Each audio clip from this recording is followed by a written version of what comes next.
यो हामीसँग एकदम कमन प्रब्लम छ यो चाहिँ हामीले यो ल्यापटपहरूमा हामीले यो देखिरहेको हुन्छौँ र यो चाहिँ हामीले घरै बसी पनि आनन्द हामीले आफूले काम गर्न पनि सक्छ यसमा चाहिँ ल हामी चाहिँ के छ भने ल्यापटपमा हेर्न सक्नुहुन्छ तपाईँहरूले प्रब्लम चाहिँ यो चाहिँ हाम्रो कमन प्रब्लम छ एकदम यसमा चाहिँ भन्छ बुट डिभाइस नट फाउन्ड लेखेको छ यो तपाईँहरूले आफ्नै घर बसेर पनि मजाले यो काम चाहिँ हामी चाहिँ गर्न सक्छौँ यसमा चाहिँ यसको लागि चाहिँ हामीले के गर्नुपर्ने भयो भन्दाखेरि यसमा यस्तो एचपी हो भने चाहिँ ह्याभ प्रेस गर्नुहोस् बायसमा जानको लागि डेल हो भने ह्याभ टु प्रेस गर्नुहोस् बायसमा जानको लागि र यो हाम्रो एचपी ल्यापटप भएको कारणले गर्दा हामीले चाहिँ यहाँनिर F10 प्रेस गरेका छौँ F10 हामीले प्रेस गरौँ F10 प्रेस गरिसकेपछि यहाँनिर हाम्रो छ सिस्टम कन्फिगरेसन छ सिस्टम कन्फिगरेसनमा गएर हामीले यसमा इन्टर गऱ्यो भने हाम्रो यहाँनिर अहिले UEFI मोड भनेर छ यहाँनिर तपाईँ देख्न सक्नुहुन्छ UEFI मोड यो चाहिँ इनेबल छ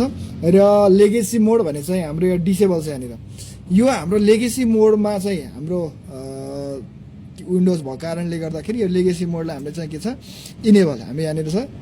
लेगेसी मोड भन्ने छ यसलाई चाहिँ इनेबल गरिदिनुहोस् अनि त्यसपछि यसलाई यस गरिदिनुहोस् यो इनेबल भइसकेपछि हाम्रो के हुन्छ भन्दाखेरि यहाँ लेगेसी मोड अघि डिसेबल भएर बसेको थियो अहिले हाम्रो इनेबल छ र हाम्रो एचडिडी एसएसडी हामीले के गर्छौँ भने विन्डोज हाल्ने बेला लेगेसी मोडमा हालेका हुन्छौँ त्यो भएको कारणले गर्दाखेरि यो इररहरू आउने गर्छ हामीले यसमा सेभ र एक्जिट भनेको छ F10 फेरि अगेन F10 प्रेस गरेर हामीले इन्टर हान्दियो भने चाहिँ अहिलेको हाम्रो नट फाउन्ड भन्ने जुन बुट डिभाइस ठिक छ बुट हाम्रो इरर थियो त्यो इरर चाहिँ के छ यहाँनिर अहिले आएको के छ हटेको छ र यहाँनिर छ 5265 enter the to change the complete changes भनेको छ यो हामीले के छ केही भित्र हामीले 22मा सेटिङ चेन्ज गरिसकेका छौँ त्यही भएर हामीले 5265 गरेर हामीले इन्टर गरिदिने ओके